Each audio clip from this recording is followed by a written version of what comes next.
사도신경으로 우리의 신앙을 고백하겠습니다.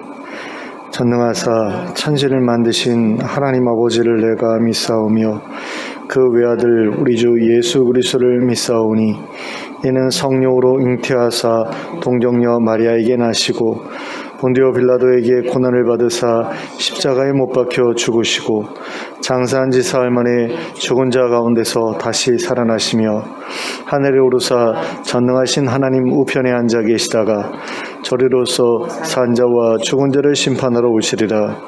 성령을 믿사오며 거룩한 공회와 성도가 서로 교통하는 것과 죄를 사하여 주시는 것과 몸이 다시 사는 것과 영원히 사는 것을 믿사옵나이다. 아멘. 찬송가 149장을 함께 찬송하겠습니다. 찬송가 149장입니다.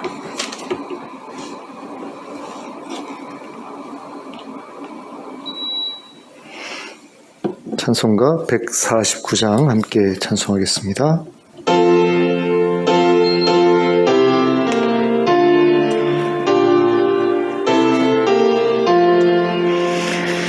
주 달려 죽은 십자가 우리가 생각할 때에 세상에 속한 욕심을 헛된 줄 알고 버리네. 죽으신 구주 밖에는 사랑을 말게 하소서. 보혈의 공로 힘입어 교만한 마음을 버리네. 못 박힌 손발 보니 큰 자비 나타내셨네.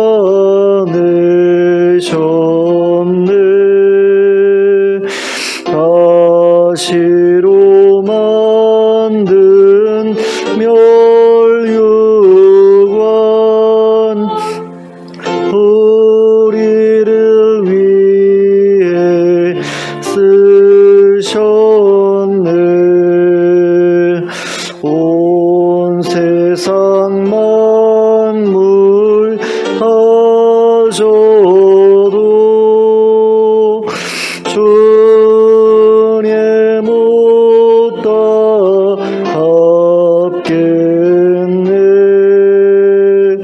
놀라운 사랑 받은 나 몸으로 재물 삼겠네.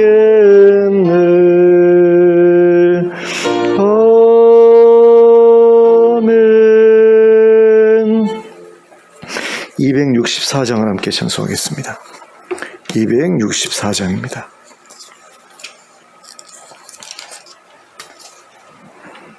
네, 264장입니다.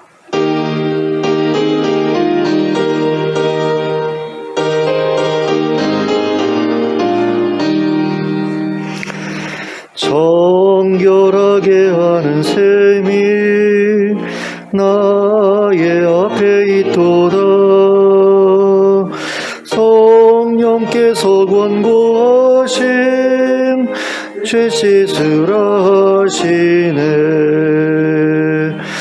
찬양하리 찬양하리 죽임당한 어린 양 주께 영광 돌리오라. 우리 죄를 씻어주셨네. 나의 가는 길이 길이 좁고 내 뜻대로 안 돼도 모든 욕심 다 버리고 주만 따라가겠네. 찬양하리 찬양하리 죽임당한 어린 양 주께 영광 돌리어라. 우리 죄를 씻어주셨네. 나의 마음 제단 위에 불길같이 타올라 영원토록 찬양하며 주께 영광 돌리네. 찬양하리 찬양하리 죽임당한 어린 양 주께 영광 돌리어라. 우리 죄를 씻어주셨네. 한량없는 주의 은혜 나를 영접하셨네. 내가 지은 모든 죄와 허물 용서하셨네.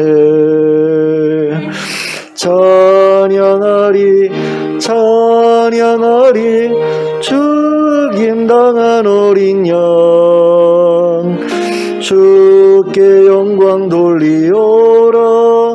우리 죄를 씻어주셨네.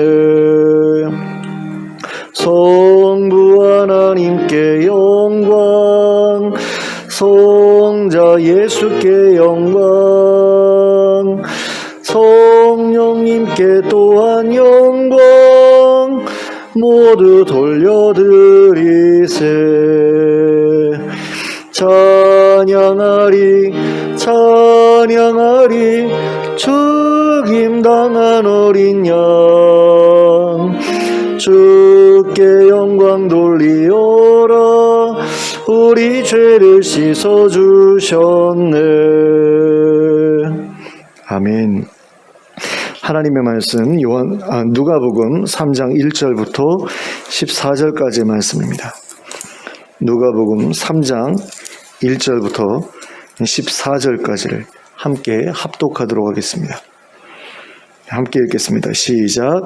디베rio 황제가 통치한 지 15해 곧 본디오 빌라도가 유대의 총독으로 헤롯이 갈릴리의 분봉왕으로 그 동생 빌립이 이두레와 드라고니 지방의 분봉왕으로 루사니아가 아빌레네의 분봉왕으로 안나스와 가야바가 대제사장으로 있을 때에 하나님의 말씀이 빈들에서 사가랴의 아들 요한에게 임한지라.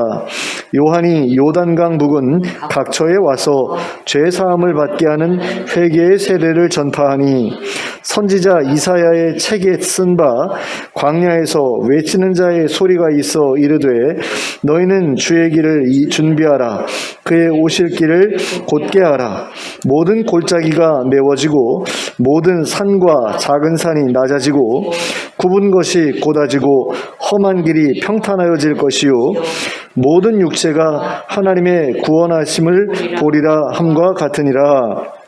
요한이 세례받으러 나오는 무리에게 이르되 독사의 자식들아 누가 너희에게 일러 장차 올 진노를 피하라 하더냐. 그러므로 회개에 합당한 열매를 맺고 속으로 아브라함이 우리 조상이라 말하지 말라. 내가 너희에게 이르노니 하나님이 능히 이 돌들로도 아브라함의 자손이 되게 하시리라. 이미 도끼가 나무 뿌리에 놓였으니 좋은 열매 맺지 아니하는 나무마다 찍혀 불에 던져지리라. 무리가 물어 이르되 그러면 우리가 무엇을 하리이까? 대답하여 이르되 옷 2벌 있는 자는 옷 없는 자에게 나눠줄 것이요 먹을 것이 있는 자도 그렇게 할 것이니라 하고 세리들도 세례를 받고자 하여 와서 이르되 선생이여 우리는 무엇을 하리이까 하매 이르되 부과된 것 외에는 거두지 말라 하고 군인들도 물어 이르되 우리는 무엇을 하리이까 하며 이르되 사람에게서 강탈하지 말며 거짓으로 고발하지 말고 받는 급료를 족한 줄로 알라 하니라. 아멘. 1절과 2절을 보시면 여러 그 통치자들의 이름이 기록되어 있는 것을 볼 수 있습니다. 그러니까 티베리우스 황제하고 본디오 빌라도, 또 헤롯, 빌립, 루사니아, 안나스, 가야바, 이런 그 통치 계급에 속하는 사람들의 이름들이 쭉 나열이 되어 있는데요. 하나님의 말씀이 사가랴의 아들 요한에게 임했을 때는 당대의 지배 계층들이 단단하게 포진하고 있었던 상황이었다라는 것을 1절과 2절이 우리에게 가르쳐 줍니다. 그러니까 그 누구도 뚫고 들어갈 수 없을 정도로 조밀하게 각각의 지역을, 또 영역을 지배하고 있었던 그런 상황이었다라는 거죠. 이 사람들이 그렇게 세상을 다스리고 있었다라는 겁니다. 그런데 그때에 빈들에서, 그러니까 변방이라고 할 수 있죠. 빈들이라고 하는 것은 변방이라고 할 수 있는데, 이 변방에서 사가랴의 아들 요한에게 하나님의 말씀이 임했다라는 겁니다. 그런데 그 당시에는 안나스도 있고 가야바도 있었는데 왜 요한이었느냐라는 것에 대해서 우리가 좀 생각해 볼 필요가 있죠. 그러니까 안나스와 가야바는 하나님의 어떤 종으로서 마땅하지 못한, 하나님이 보실 때에 마땅하지 못한 그런 존재였다라는 겁니다.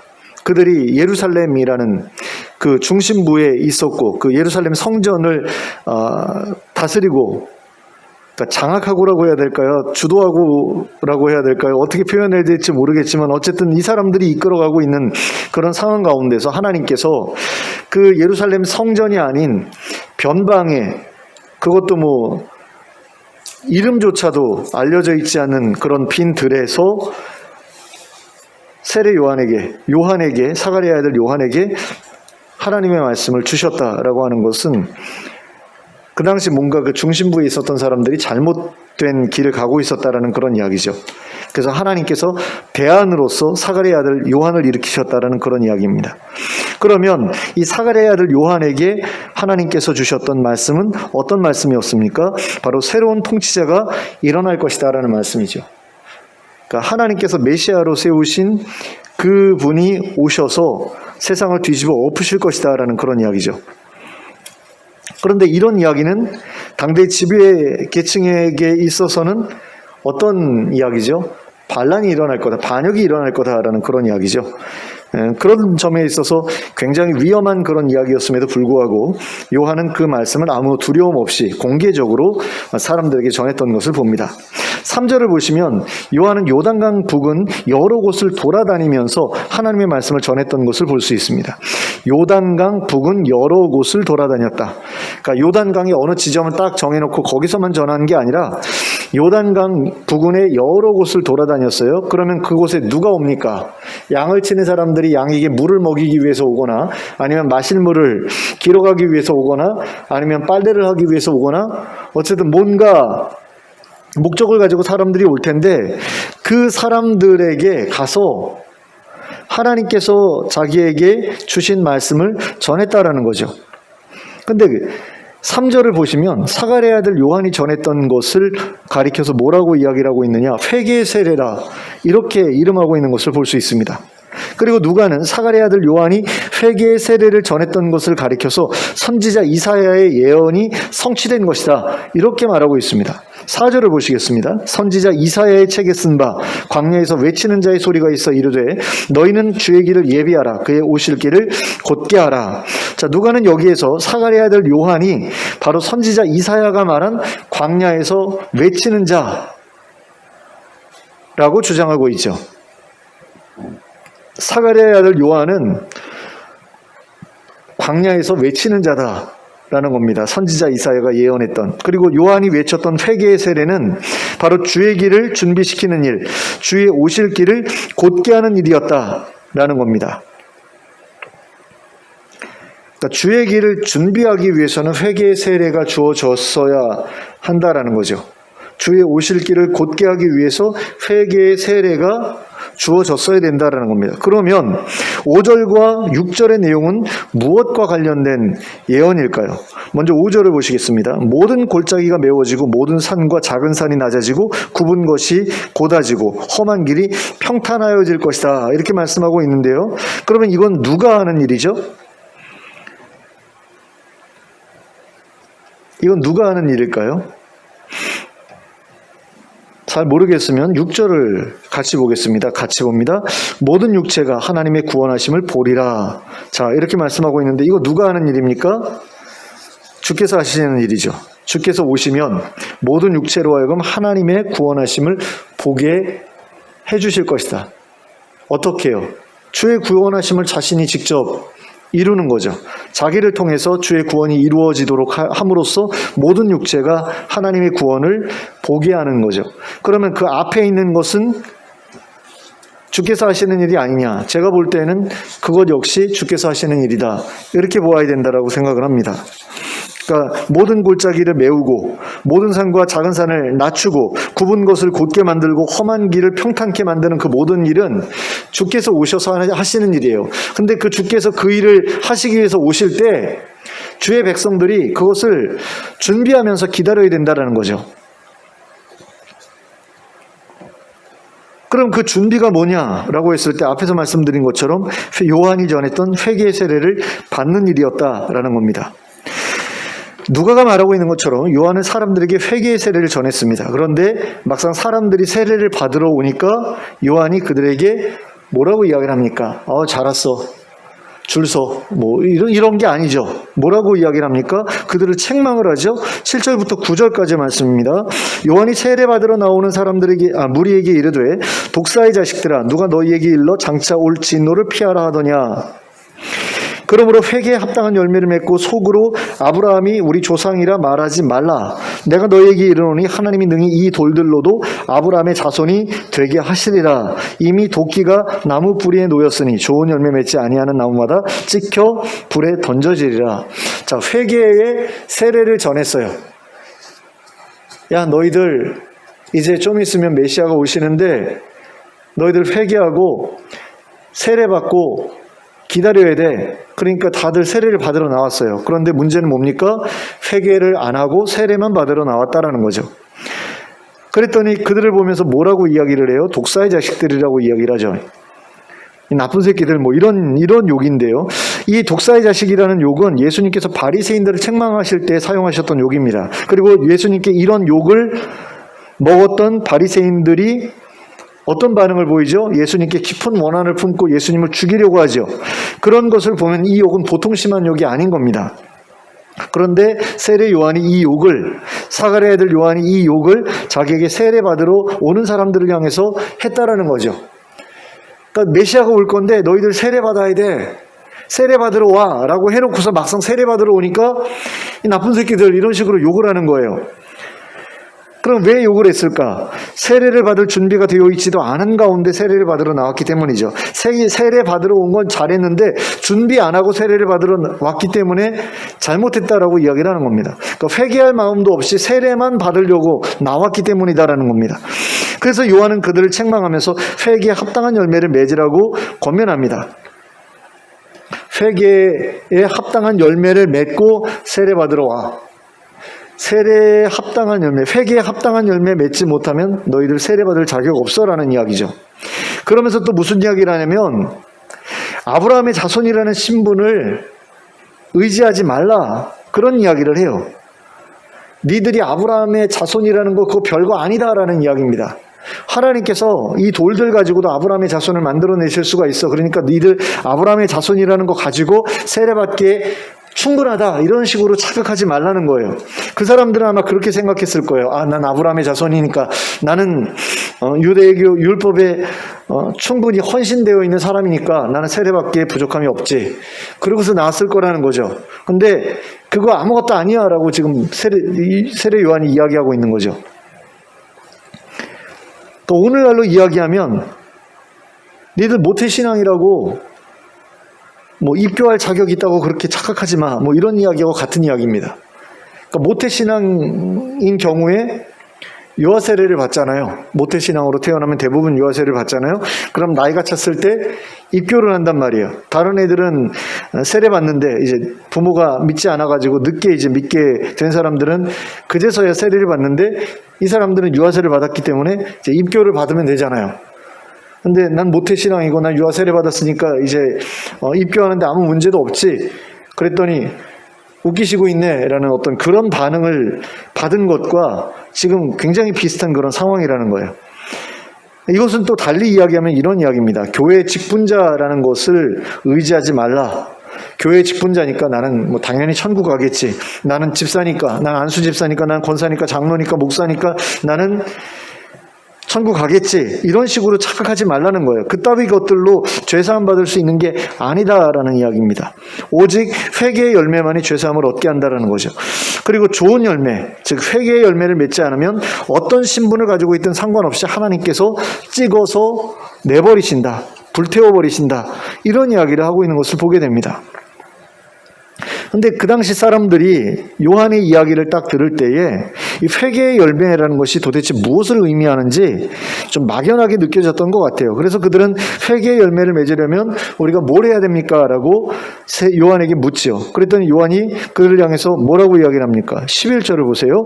대답하여 이르되 옷 2벌 있는 자는 옷 없는 자에게 나눠줄 것이요 먹을 것이 있는 자도 그렇게 할 것이니라 하고, 자, 이건 누굴 향해서 한 말입니까? 세례를 받으려고 했던 모든 사람들을 향해서 한 말이죠.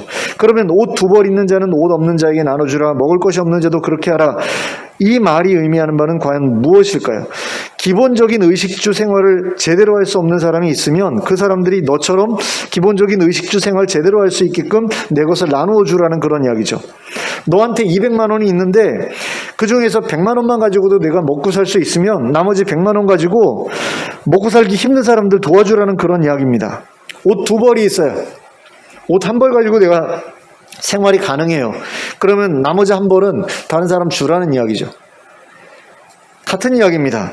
200만 원 있으면 그 200만 원 중에서 너한테 필요한 게 얼마야? 그래서 만약에 100만 원이다. 그러면 100만 원은 나머지 100만 원 가난한 사람 줘라. 150만 원이야? 그럼 50만 원 가난한 사람 줘라. 이 이야기거든요.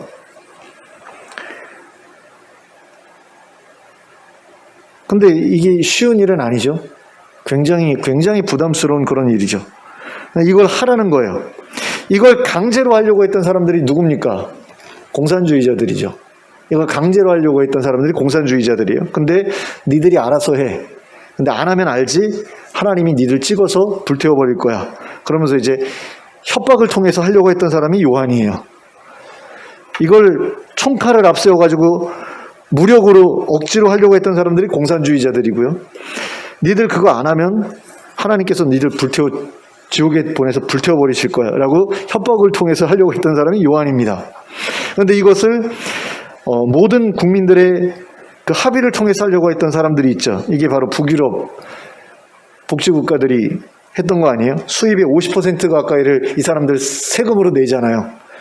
그러니까 자기한테 먹고 살 만큼 되어 있는 어떤 그런 부분 빼놓고 나머지는 다 세금 내는 거예요. 그래가지고 내가 세금을 냈는데도 먹고 사는 게 힘들다. 세금 냈더니 먹고 사는 게 힘들다. 그럼 나라에서 그 부족한 만큼 채워주고, 세금을 냈는데도 먹고 사는데 지장이 없다. 그럼 그냥 그 사람들 내버려 두고, 이런 거죠. 복지국가죠. 근데 이걸 요한은 이게 회개의 열매라고 이야기하고 있다는 거예요. 근데 이게 어떻게 회개의 열매일 수 있을까요? 왜 이걸 가지고 회개의 열매라고 말하고 있는 거죠? 세례 요한이.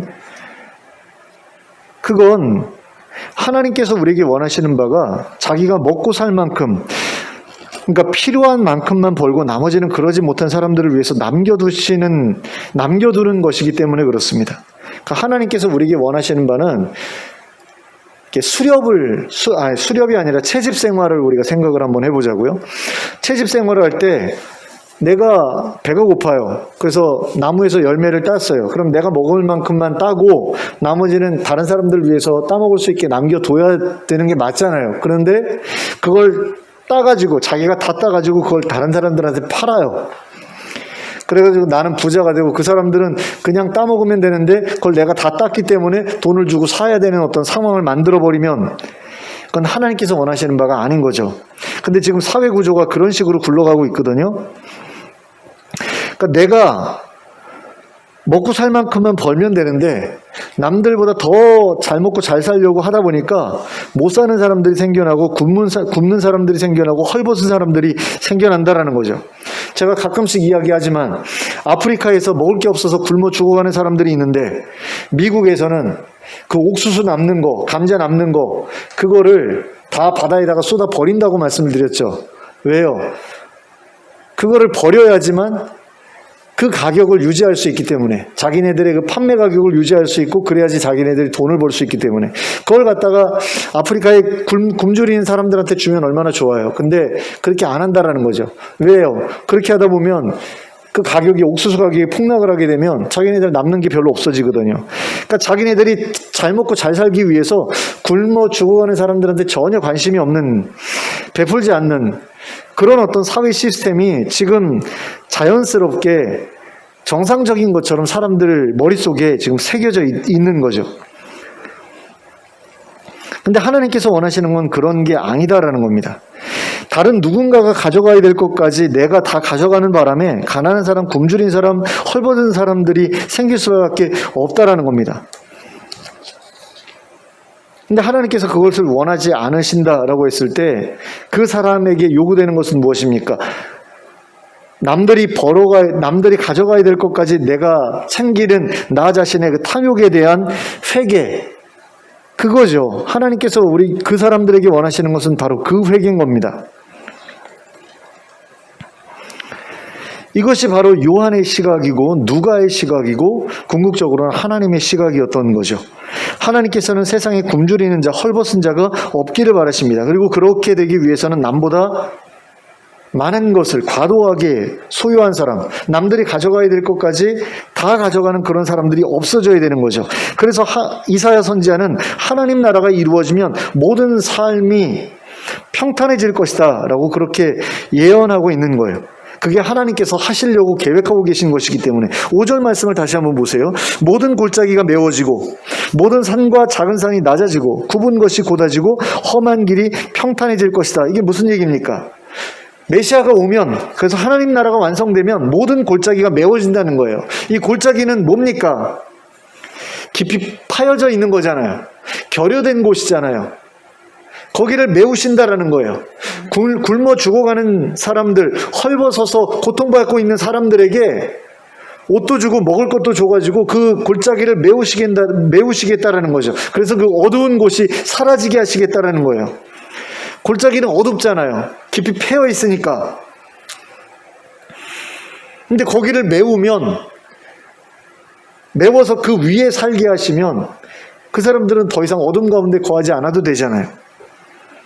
근데 그렇게 모든 골짜기를 메우기 위해서는 뭐가 필요합니까? 높은 산과 작은 산을 낮추는 그런 일들이 필요하죠. 산을 허물어 가지고 골짜기를 메워야 그 골짜기가 평탄해질 것 아니에요. 또 굽은 것이 곧아진다라는 것은 모든 불의한 것들, 잘못된 것들, 편법을 써서라도 내 필요를 채우려고 하는, 내 욕심을 채우려고 하는 그 모든 것들을 하나님께서 바로잡으신다라는 거죠. 험한 길이 평탄해진다라고 하는 것 역시 삶이 힘들고 어려운 가운데 있는 사람들에게 평안한 삶을 하나님께서 주실 것이다라는 그런 이야기를 지금 상징적으로 하고 있는 거거든요. 그러니까 예언자들이 예언을 할 때 뭔가 이렇게 비유해가지고 예언하는 것은 그 비유하는 것이 의미하는 바가 따로 있잖아요. 근데 이건 비유거든요. 메시아가 오면 산이 없어진대. 세상에서 산이라는 걸 찾아볼 수가 없어진대. 이게 말이 됩니까? 이걸 문자 그대로 이해하면 그렇게 되잖아요. 메시아가 오면 다 평야가 된대. 다 논밭이 돼가지고 거기서 나는 걸로 먹고 사는데 지장이 없어진대. 이런 식으로 이해하면 이건 해석을 잘못한 거죠. 골짜기가 메워진대. 그럼 다 평편해지는 거 아니에요. 산이 다 무너져가지고 다 그러면 다 평야가 되는 건 아니에요. 그걸 얘기하는 게 아니잖아요. 경제적인 어떤 그런 격차 때문에 너무 삶이 힘들고 고통스러운 어떤 그런 사람들이 더 이상 그와 같은 고통을 겪지 않아도 될 거야. 그런 이야기거든요. 그래서 이 세상의 모든 경제적인 불평등이 해소되고 모든 불의한 것들이 바로잡히게 되고 모든 힘겨운 삶이 편안하게 바뀌게 되는 그런 세상이 올 것이다라는 그런 예언이거든요. 이것을 위해서 하나님께서는 자신의 탐욕을 회개하지 않는 자들을 쳐내시려고 준비하고 계신다. 이게 요한의 이야기입니다. 그러므로 그러한 하나님의 진노의 심판에 쓸려나가지 않기 위해서는 자신의 탐욕을 내려놓아야 된다는 겁니다. 그리고 자기가 가지고 있는 것의 절반이라도 내어놓아서 가난한 사람들을 도와야 된다는 거죠. 굶주리는 사람들, 헐벗은 사람들 없도록 해야 한다는 겁니다. 그것이 바로 요한이 사람들에게 요구했던 회개의 열매였다라는 거죠. 그 다음으로 세리들을 향해서는 뭐라고 이야기를 합니까? 부과된 것 외에는 거두지 말라고 이야기를 하죠. 또 군인들을 향해서는 사람들에게서 강탈하지 말고 거짓으로 고발하지 말고 받는 급료를 족한 줄로 알고 살아가라. 이런 식으로 이야기를 하잖아요. 불의한 일을 중단하라는 이야기인데요. 여기서 우리가 주목해야 될 것이 무엇이냐. 이 불의한 일들 대부분이 탐욕과 관련된 것들이었다라는 거죠. 왜 부과된 것보다 더 많이 거뒀습니까? 세리들이. 자신의 어떤 그 욕심을 채우기 위해서죠. 군인들은 왜 강탈했습니까? 군인들은 왜 거짓으로 고발했습니까? 그것을 통해서 경제적인 이득을 얻으려고 했던 것 아닙니까? 근데 그러지 말라는 거예요. 너가 지금 나라에서 받는 돈 가지고 충분하다고 생각하고 살아가라는 거죠. 왜냐? 나라에서 주는 돈으로 먹고 사는데 지장이 없었으니까. 군인들이 나라에서 받는 급료 가지고 먹고 사는데 지장이 없었거든요. 그러니까 욕심 부리지 말라는 거예요. 그러니까 먹고 사는데 지장 없으면 더 욕심 부리지 말라는 거예요. 그런데 더 가지려고 하기 때문에 문제가 되는 거죠. 더 가지려고 하는 사람들 때문에 없는 사람들은 더 힘들어지고 더 괴로워지니까 그딴 짓 하지 말라는 거예요.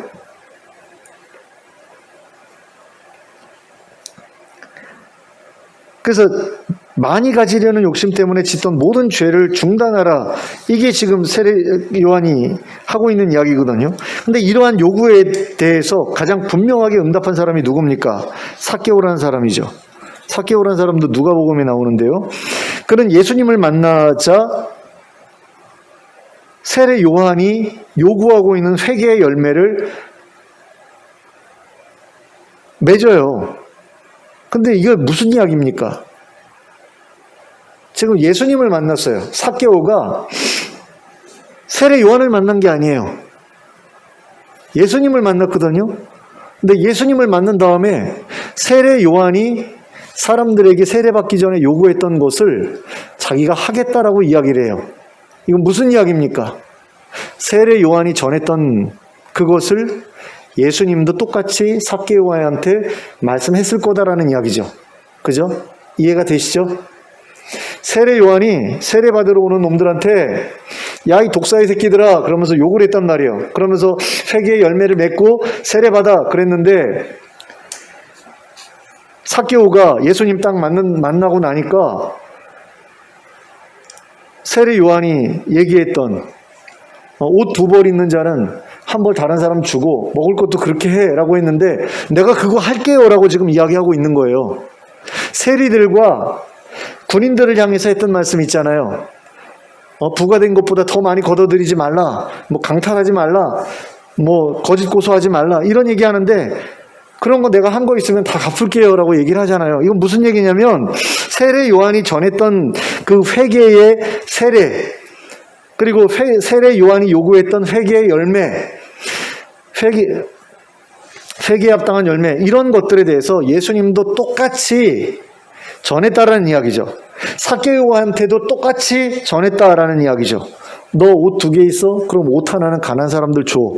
먹을 것도 그렇게 해. 예, 알겠습니다. 내가 재산의 절반을 가난한 사람들에게 주겠습니다. 그게 누가복음 19장 8절에 나와 있는 얘기거든요. 삭개오가 서서 주께 여짜오되 주여 보시옵소서 내 소유의 절반을 가난한 자들에게 주겠사오며 만일 누구의 것을 속여 빼앗은 일이 있으면 내 갑절이나 갚겠나이다 라고 얘기를 하거든요. 이게 세례 요한이 했던 얘기 그대로 자신의 삶에 적용한 거잖아요. 예수님도 세례요한과 입장을 똑같이 하고 계셨다라는 이야기죠. 그리고 세례요한과 똑같은 것을 전하셨다라는 거죠. 그랬을 때 삭개오는 예수님의 요구에 정확하게 응답하죠. 회개의 열매를 맺죠. 그래서 구원이 이 집에 임했다라고 예수님께서 말씀하시잖아요. 하나님의 백성이 되었다라는 이야기죠. 근데 오늘날의 기독교인들은 그와 같은 회개 없이도 세례를 받습니다. 그렇지 않습니까?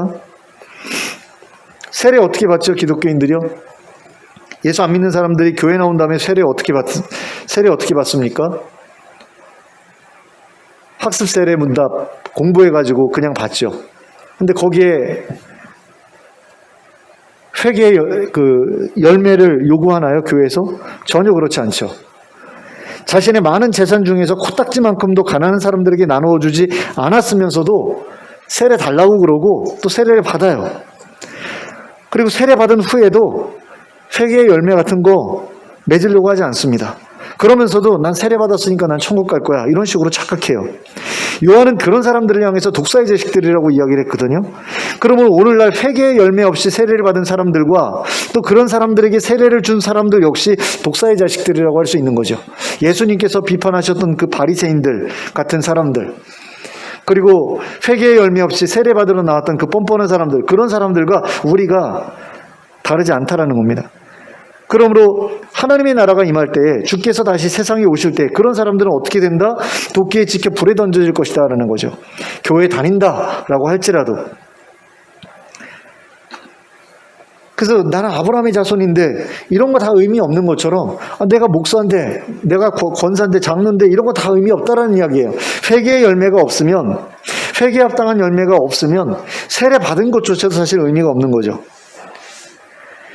그래서 이미 세례를 받았더라도, 그래서 이미 늦어버린 것 같다고 하더라도 지금에라도 회개의 열매를 맺어야 한다는 겁니다. 회개에 합당한 열매를 맺어야 된다는 거예요. 자신의 탐욕을 회개해야 된다는 겁니다. 남들보다 많이 가진 것을 회개해야 하고 먹고 살 만큼 이상으로 소유하고 있는 것에 대해서 회개해야 된다는 거죠. 이것은 결코 구원을 받기 위해서는 자신의 재산에서 반드시 절반을 교회에 바쳐야 된다, 이런 이야기가 아닙니다. 꼭 절반이어야 하는 것도 아니고 꼭 교회에 바쳐야 되는 것도 아닙니다. 교회를 통해서 하지, 절반이 아니어도 됩니다. 중요한 것은 나만 잘 먹고 잘 살면 된다, 이런 사고방식에서 벗어나야 된다는 겁니다. 내 주변에 굶주리고 헐벗는 사람이 있도록 내버려 두어서는 안 된다, 이런 마음가짐을 갖고 살아야 된다는 거죠. 왜 그런 마음가짐이 필요하죠? 하나님 나라는 모든 사람들이 굶주리지 않고 헐벗지 않고 살아가는 곳이기 때문이죠. 그래서 하나님 나라에서는 빈부의 격차라는 게 없습니다. 그런 게 있으면 하나님 나라가 아니죠. 누구는 먹고 살만한데 누구는 먹을 게 없어서 쫄쫄이 굶고 헐벗는다, 이게 하나님 나라일 수가 없잖아요. 그러기 위해서는 모든 사람들이 어느 정도는 공평하게 먹고 살아야 되거든요.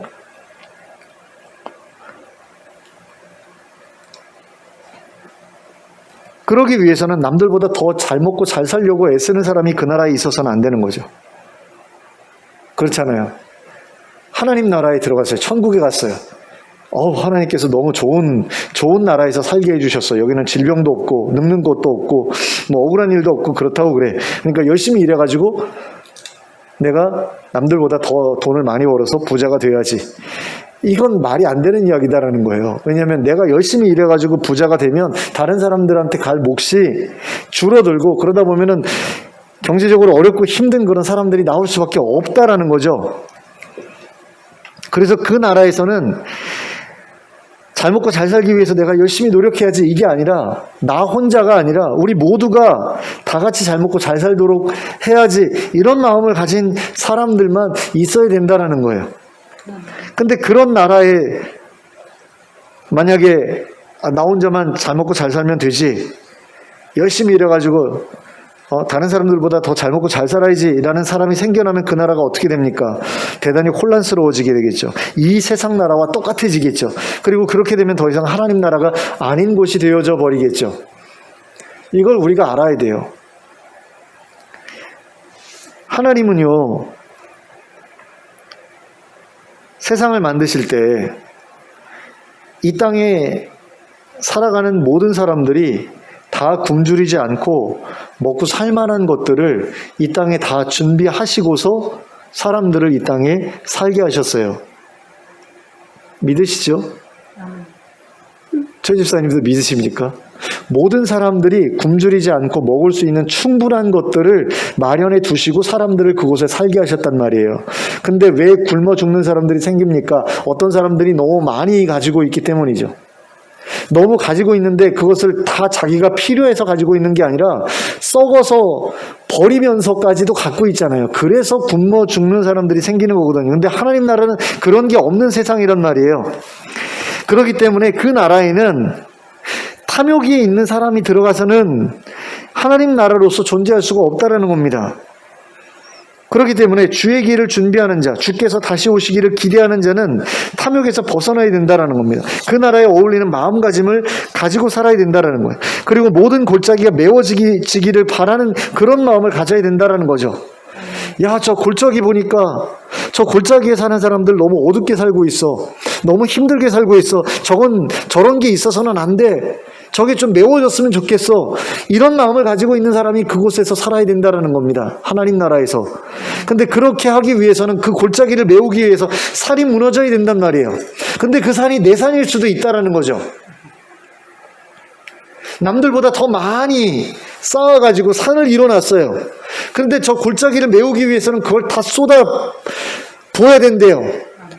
그러면 기꺼이 그 산을 무너뜨려서 저 골짜기를 메워주십시오라고 말할 수 있는 그 사람이 하나님 나라에 어울리는 사람이지, 저 골짜기가 어떻게 되든 어둡고 캄캄하든 뭐 그늘이 져가지고 뭐가 안 자라든 굶어 죽든 헐벗든 나하고는 상관이 없어, 난 산이 있잖아 라고 생각하는 사람은 그 나라에 어울리는 사람이 아니라는 겁니다.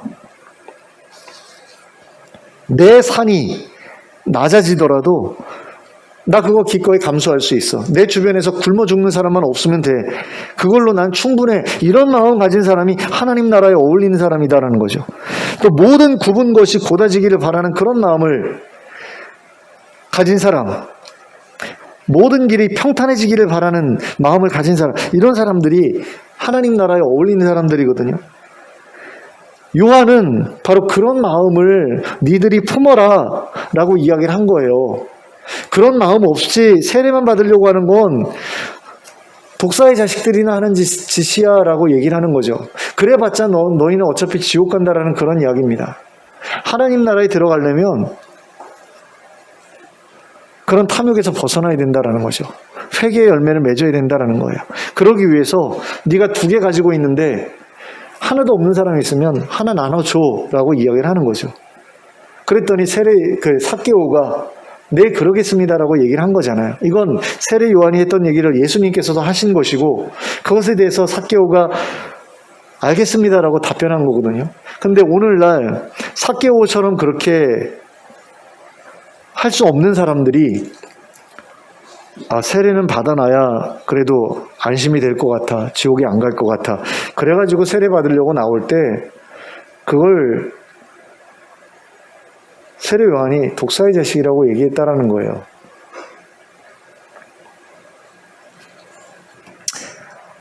아마도 여러분이나 저나 다 비슷할 것 같아요.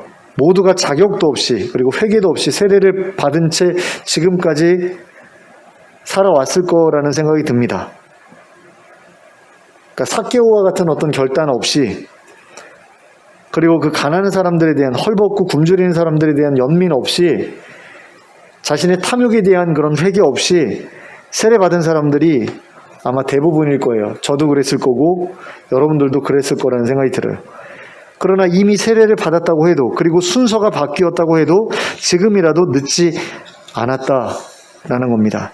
지금이라도 회개의 열매를 맺어야 된다는 겁니다. 그러므로 우리 내면에 있는 탐욕을 하나님 앞에 내어놓고 회개했으면 좋겠어요. 그리고 가난한 자들, 굶주리는 자들, 헐벗은 자들을 위해 자신의 소유를 기꺼이 나눌 수 있는 우리가 됐으면 좋겠습니다. 나의 욕심을 채우기 위해서 저질러 오던 모든 불의로부터 벗어나는 우리가 됐으면 좋겠습니다. 이게 세례 요한이 우리에게 요구했던 것이고, 또 예수님께서도 동일하게 사람들에게 요구했던 것이고, 그리고 그것에 대해서 기꺼이, 그런 요구에 기꺼이 응답했을 때 삭개오에게 예수님께서 구원을 선포하시잖아요. 오늘 구원이 이 집에 이르렀다라고 말씀하시잖아요. 그런데 우리는 어떻습니까? 우린 세례를 받았죠. 우린 교회에서 직분도 받았어요. 집 사고 목 사고 그렇습니다. 그런데 우리에게도 과연 회개에 합당한 열매가 있었었나요? 세례 받을 때 이런 열매를 가지고 우리가 세례 받으러 나갔었나요? 아마 없었을 거라는 생각이 들어요. 전혀 생각해 본 적이 없는 분들도 굉장히 많을 겁니다. 그러면 우리는 지금까지 세례 받고서 지금까지 신앙생활 해오면서 독사의 자식으로 살아온 거죠, 말하자면.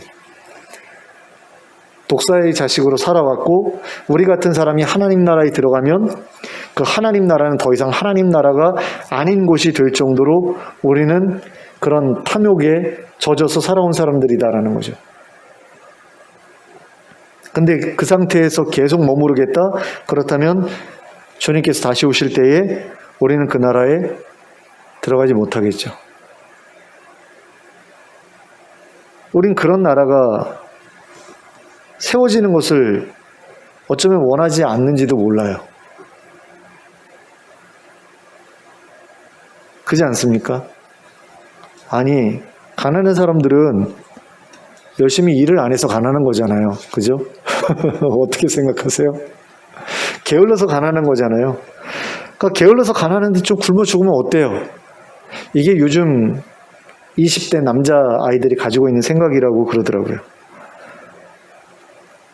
그거 아니거든요. 그런 나라는 지옥이죠. 그걸 어떻게 좀 바꿔보자고 공산주의도 나오고 사회주의도 나오고 뭐 별별 것들이 나오고 복지국가도 나오고 그랬는데 그 모든 원형이 하나님 나라에 있어요. 그리고 그 하나님 나라는 자발적인 헌신을 통해서 이루어지는 거지 총칼로 뒤집어 엎어가지고 이루어지는 게 아니거든요. 공산주의가 실패한 이유가 바로 그거죠. 워낙에 사람들의 욕심이 강하다 보니까 그 욕심 때문에 포기 못하는 거예요. 내가 내려놔야 되는데. 그러니까 강제로 그걸 하려다 보니까 충돌해가지고 싸우고 피가 흐르고 막 그랬죠. 근데 안 되는 거죠. 근데 그걸 잠시나마 그런 천국과 같은 곳을 이루었던 게 바로 예수님의 제자들이 성령 받고 예루살렘 교회에서 잠시 동안이나마 한 7년 정도? 그 정도밖에 지속되지 않았을지라도 그와 같은 하나님 나라를 직접 경험하면서 살아갔거든요. 그리고 그걸 보면서 불신자들이, 불신자라고 하긴 그렇죠. 유대인들이 와 정말 너무 아름답다. 우리도 저렇게 살아봤으면 좋겠다. 그래가지고 교회로 유입이 되잖아요. 그래서 예수 믿는 그런 사람들이 점점 늘어나지 않습니까?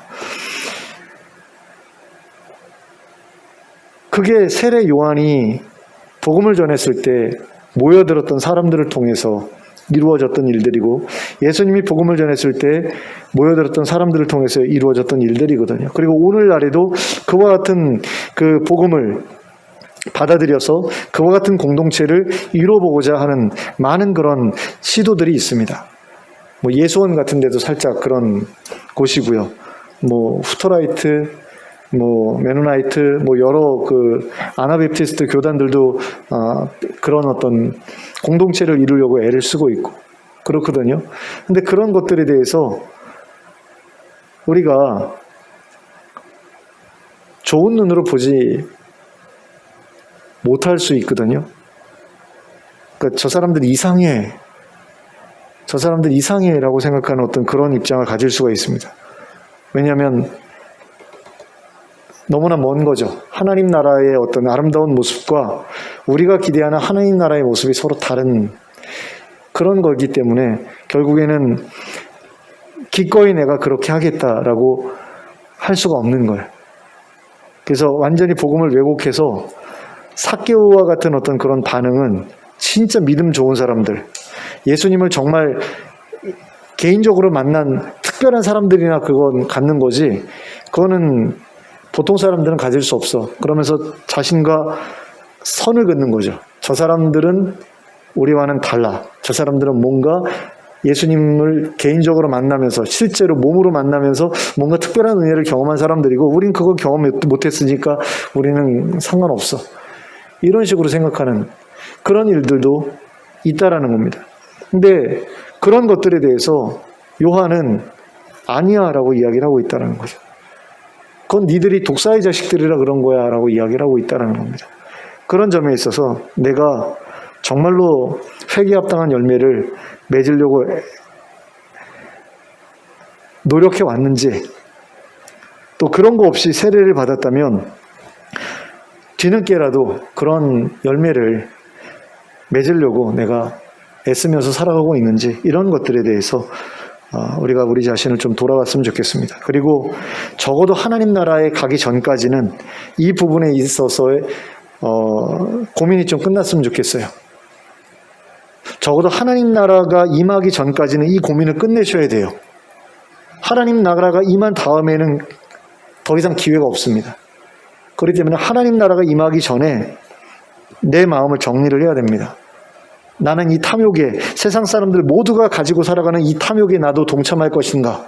그래서 무한 경쟁 시스템 속에서 남보다 더 잘 먹고 잘 살기 위한 그 노력을 내가 계속해 나갈 것인가? 아니면 모두가 함께 다 같이 잘 먹고 잘 사는 그런 어떤 세상이 주어지기를 바라면서 기꺼이 내 것을 내어놓을 것인가? 그래서 오늘 우리에게 일용할 양식이 없는 사람들 없게 해주십시오. 일용할 양식이 없는 사람들 없게 해주십시오. 우리 가운데 나는 안 굶고 있으니까 뭐 상관이 없어, 이게 아니라 우리 가운데 누구라도 굶는 사람이 있으면 안 된다라는 마음 가지고 그런 기도를 하면서 살아갈 수 있는 그런 우리가 됐으면 좋겠습니다. 그게 없으면 하나님 나라가 임할 때 우리는 그 나라와 전혀 상관없는 자로 버려지고 말 것입니다. 그런 점에 있어서 회개에 합당한 열매를 맺고자 애쓰는 가운데 하나님 나라에도 합당한 자로 여기심을 받는 우리 모두가 될 수 있기를 예수 그리스도의 이름으로 축원합니다. 기도하겠습니다. 사랑의 하나님 아버지, 세례 요한이 사람들에게 회개의 세례를 전하면서 회개에 합당한 열매도 함께 요구했다는 사실을 우리가 기억하기를 원합니다. 우리가 세례를 받았지만 과연 우리가 회개에 합당한 열매를 맺은 상태에서 세례를 받으려고 했는지 한번 돌아보기를 원합니다. 그리고 그렇지 않았다면 우리 역시 독사의 자식들이나 마찬가지로 세례받았다라는 사실을 우리가 기억하게 하시고 그런 세례가 우리에게 무슨 의미가 있는지에 대해서 고민해 볼 수 있기를 원합니다. 그러나 이미 세례는 받았으니까 이제 우리에게 필요한 것은 회개에 합당한 열매라는 사실을 또한 기억하기를 원합니다. 그래서 그 회개에 합당한 열매를 맺어가기 위해 우리에게 있는 모든 탐욕스러운 것들을 다 포기할 수 있기를 원합니다. 내 탐욕을 채우기 위해서 해왔던 불의한 모든 짓을 내려놓기를 원합니다. 그리고 돌이키기를 원합니다. 그리고 내게 있는 것으로 헐벗고 굶주리는 사람들을 도울 수 있게 되기를 원합니다. 그럼으로써 우리 주변에 굶주리는 자가 없는 그런 아름다운 공동체가 세워지는 것을 보게 되기를 원합니다. 그리고 그렇게 살아가는 가운데 하나님 나라에 합당한 자로 여기심을 받게 되기를 원합니다. 하나님, 우리가 정말 주께서 다시 오실 그 길을 제대로 준비하고 기다리기를 원합니다. 하나님, 그래서 그분이 다시 오실 때, 예수님 다시 오실 때 하나님 모른다라는 그런 이야기 듣지 않을 수 있도록 정말로 하나님께서 귀하고 착하고 아름다운 그런 삶을 살았던 종으로 기억되는 저희들 될 수 있도록 인도해 주시옵소서. 예수 그리스도의 이름으로 기도하였습니다. 아멘. 찬송가 414장을 함께 찬송하겠습니다. 찬송가 414장 함께 찬송합니다.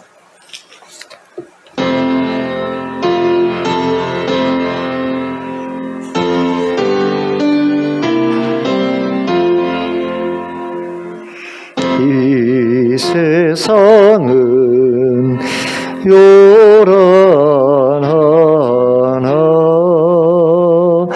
내 마음은 늘 변하다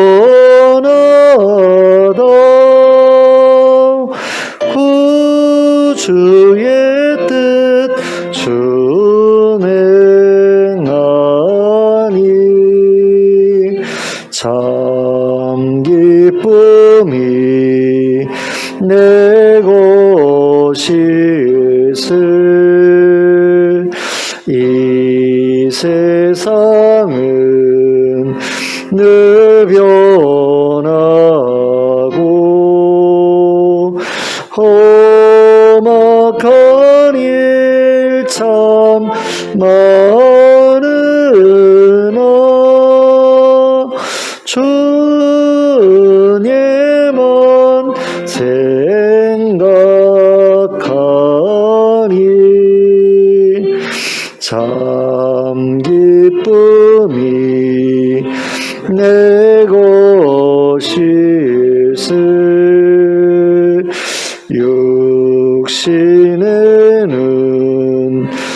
마음과 내 영혼이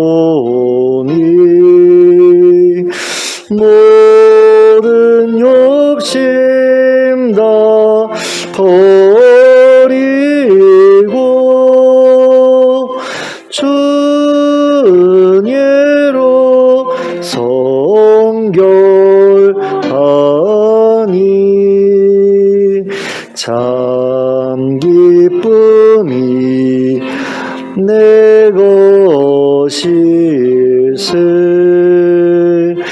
이 육신의 복락보다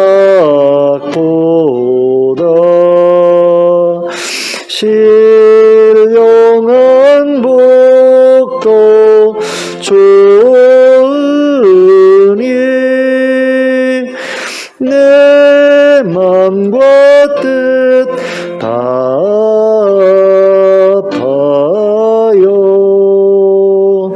저 천성만 향해 가네. 아멘.